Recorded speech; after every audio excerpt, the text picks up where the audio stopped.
Hello again, boys and girls. Now we're going to do science. Raincoats or no coats, sweaters and scarves, or shorts and sandals. It all depends on the weather. Weather is what's happening in the air that surrounds us. It's sunshine and showers. It's whispering breezes and howling storms. Weather is a combination of air, sun, and water. How do these things make wind, rain, and the rest of our weather? That's what we'll be working on this week. We're going to learn all the different attributes that affect the type of weather that we're going to have. And in school, each day, we check the weather, and you're going to be meteorologists at home, like this man here. Remember, a meteorologist studies the weather and uses it to make a prediction. Remember, predict means to guess what's going to happen. And weather is very important because we plan our lives around weather, right? And we even plan what to wear. So before we start talking about weather, I'm going to read you a story called Freddy the Frogcaster.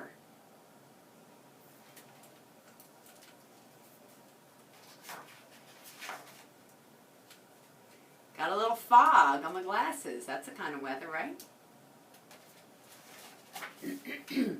Blue skies, puffy white clouds, sunshine with a light breeze. Ah, perfect weather for lily pad hopping in the frog near Freddy's home. Freddy liked rainy days too, splashing in puddles, listening to the pitter-patter of the rain on the roof. Snowy days were lots of fun. A day off from school to build a snow frog. The air so cold Freddy could see his breath. Hot chocolate sitting in front of a toasty fire. All kinds of weather made Freddy happy. But what do you expect from a frog who loves weather?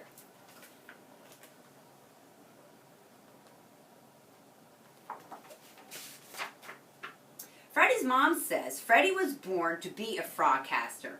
She remembers the very day it became clear. Freddy was hardly bigger than a tadpole as she pushed him along in the stroller. He pointed out a big gray cloud and said, "Rain, Mama, rain." It was his very first word, and he was right. Mama Frog barely had time to push the stroller home before it started pouring. From that day on, Freddy and his mom watched Sally Croaker, the chief frogcaster, on the Frog News Network every morning. Sally was the best meteorologist in town. Everyone relied on Sally's forecast to plan their weekends, their trips, their events, even what to wear.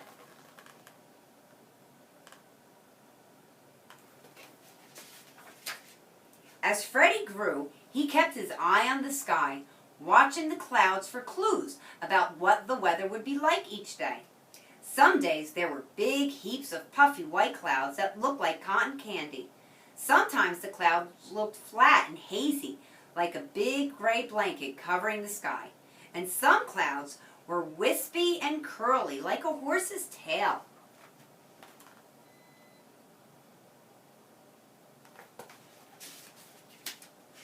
Freddy was so interested in weather that Papa Frog built him a weather station in their backyard.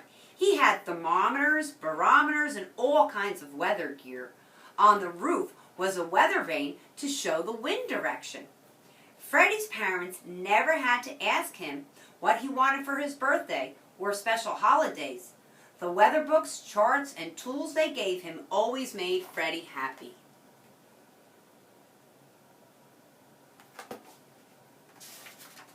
Freddy started each day by gathering weather clues. He watched the clouds, of course, but he also paid attention to clues like temperature, barometric pressure, and humidity too. Then he ran back to the house to watch Sally's weather forecast to see if his prediction was right. At first, Freddy's mom thought all of his weather watching was cute, but Freddy was right so many times that Mama Frog couldn't help but brag to her friends about Freddy's amazing weather prediction abilities. Before long, the whole town knew about Freddy's frogcasting ways.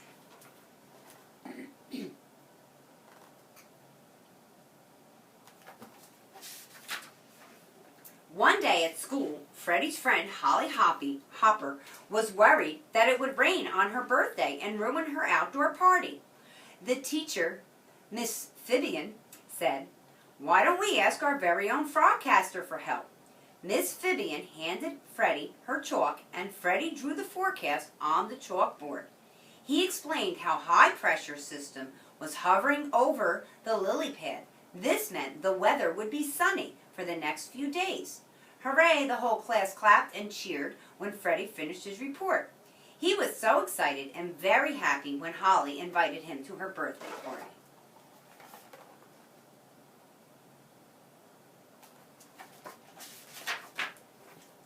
Then, one day, something happened that changed Freddy's daily weather routine.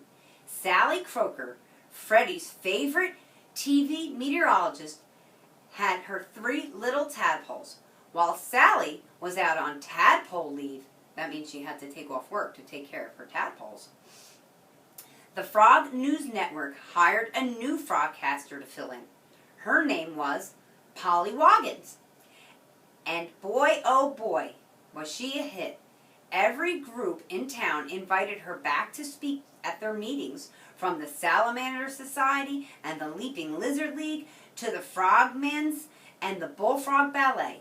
All of her guest appearances kept her hopping from dawn to dusk.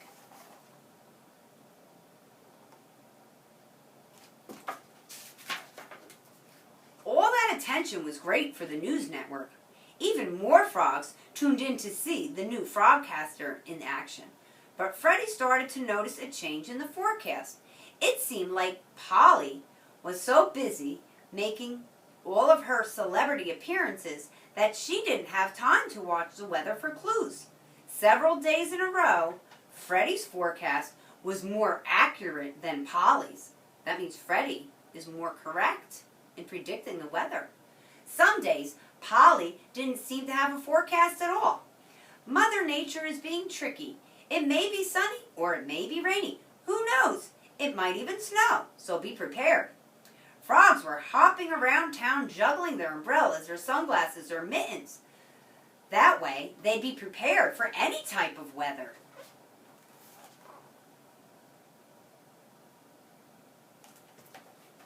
That's a lot of stuff to have to carry since they don't have the right weather forecast. One day, the mayor stopped by to pay Freddy a visit. He knew about Freddy's frogcasting skills and needed a big favor. "Mr. Mayor, what can I do for you, sir?" Freddy asked politely. "Well, as you know, Freddy, the Leapfrog picnic is just a week away, and it's a big event for frog families near and far. It's very important to have the correct weather forecast on that day," said Mayor. "Why are you telling me?" Froggy asked. "Polly Wagons is the new frogcaster." The mayor looked one way, then he looked another. Then he leaned in close and said in a quiet voice, "The thing is, Polly is so busy with her frog fans, she barely has time to say the weather, let alone predict it. I need you to keep an eye on the weather so we can plan a great day." "I'll do my best, Mr. Mayor," Freddy said. Then Freddy offered to show the mayor his weather station.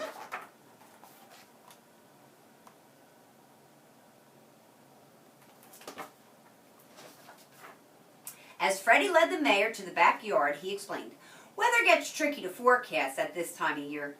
One day it's warm and dry, the next is cool and rainy. And if it gets cold enough, it could even snow." Right? We saw that a couple weeks ago. The mayor was quite impressed with Freddy's weather station. "Amazing," he declared. Certain he had found the right frog for the job. "Remember, Freddy, the whole town is counting on you."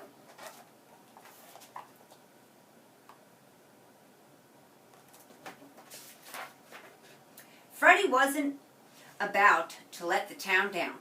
Every day he checked and rechecked all the weather clues at least 3 times. Things were looking fine until the day before the picnic. If the cold front moving in from the west mixed with warm air blowing in from the south, it could bring fierce thunderstorms. Freddy knew that thunderstorms and picnics were not a good combination.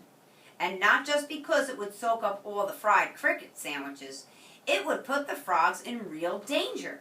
Freddy was worried. Polly Wagons hadn't mentioned a word about rain in her last report.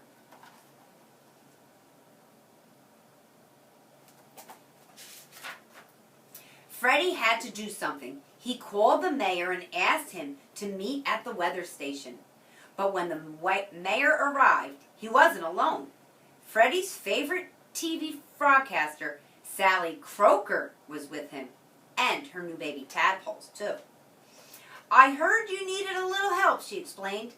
With no time to waste, Sally and Freddy started checking for clues about the cold front coming their way. "Mr. Mayor," she finally said, "Freddy is right. There is a big storm on the way."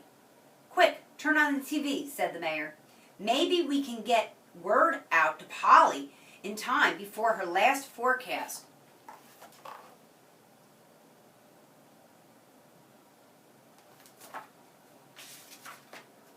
But they were too late.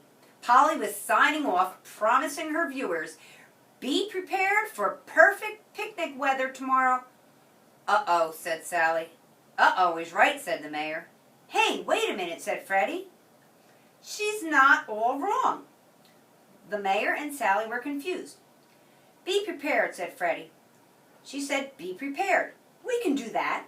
"Why, yes, we can," agreed the mayor with a big sigh of relief. "Come on, Freddy, we've got work to do." So she gave the wrong forecast, but she did say be prepared. So let's see how they prepare for this storm that's coming on picnic day. The big day started out fine, sunny and warm. All the frogs were playing and laughing and diving into the lily pond and drying off with the warm sun. Right before lunch, things started to change. The fluffy clouds turned gray and lumpy. There was a chill in the air, and the wind started to howl. Loud rumbles sounded in the distance, and big sloppy raindrops began to fall. The mayor grabbed the megaphone and said, "Please move your family and your food to the Frogatorium. I repeat, everyone head to the Frogatorium." Frogatorium is like a big gym. Freddy held up a big white sign with a red arrow pointing the running froggies, or hopping froggies, in the right direction. Thanks to Sally and a big supply of umbrellas, everybody made it in safely. In no time at all, the frogs were enjoying an indoor picnic, cheering on the winner of the fly eating contest and practicing for the leapfrog race. Happy frogs were nibbling on a pile of crickets at the table. Freddy, Sally, and the mayor had set up the night before, so they got prepared because they knew the right weather.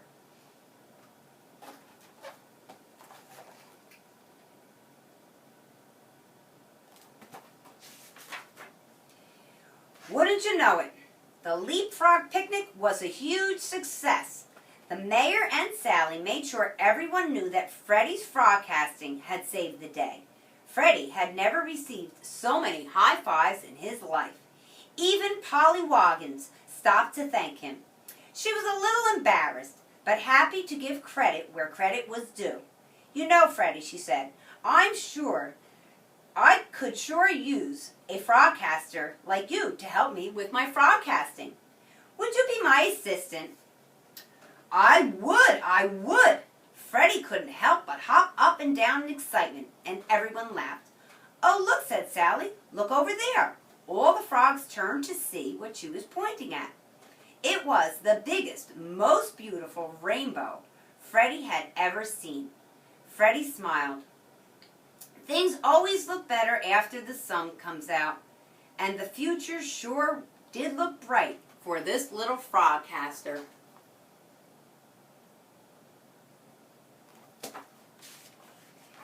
So, in this story, we heard about Freddy, who uses a lot of different tools to study the weather and how to find different clues. And we're going to learn all about that this week. So here I started to list some types of weather that I'm sure you can identify.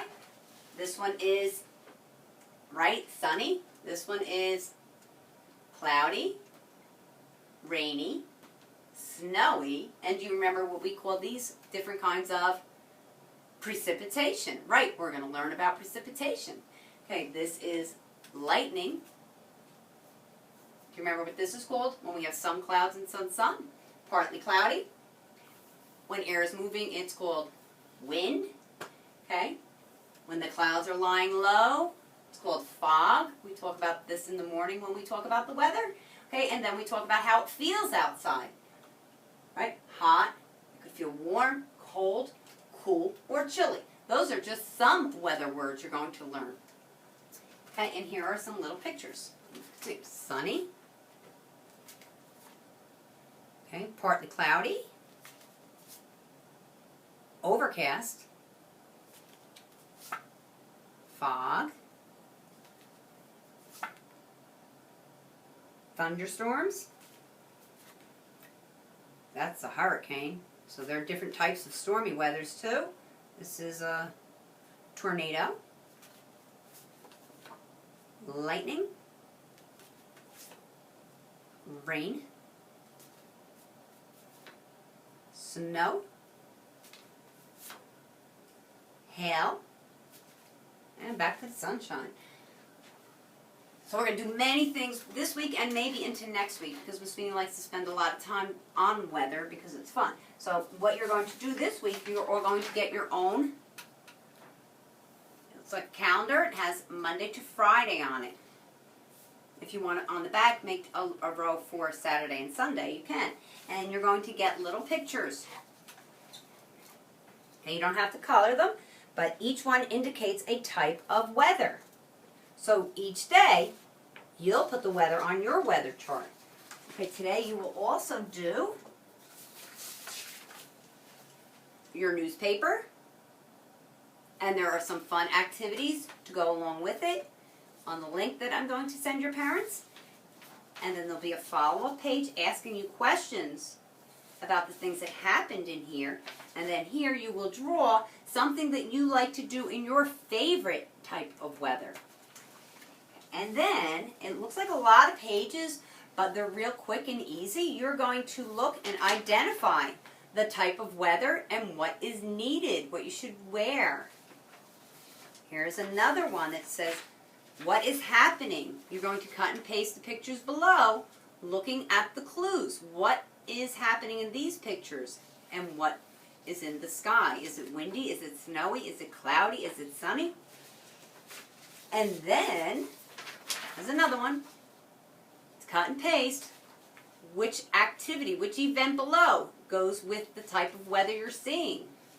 And the last one is a fun, how is the weather? It's a word search with weather words. It sounds like a lot of work, just a lot of pages. It's not a lot of work and it's not a lot of thinking. So we're going to have a great time this week being meteorologists. We're going to learn the different types of clouds. We're going to learn the different types of precipitation and what causes these types of weather. I'll also send your parents some projects that if they have time, that maybe they can do with you. I'm going to try and show you some here so you can watch, and I'll send your parents the information and maybe you can try some at home. Okay, boys and girls, I'll see you tomorrow.